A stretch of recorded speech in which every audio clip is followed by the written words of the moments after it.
Here we got 1952 MG. Shows a book of old restoration on it. British flag, Union Jack. Got the twin SU carburetors on here. You got a balance and balance them by ear too. Got the mirrors up on the fenders and up there on the windshield. Got your suicide open doors. Makes it a lot easier to get in.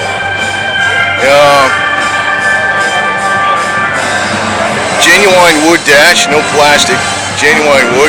Got your grab handle over there. It says MG on it.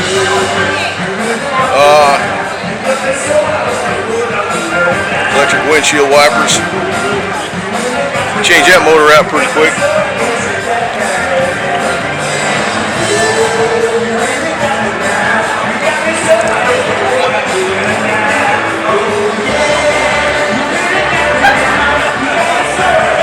It's pretty bitchin', man. You slide around the corners with this thing.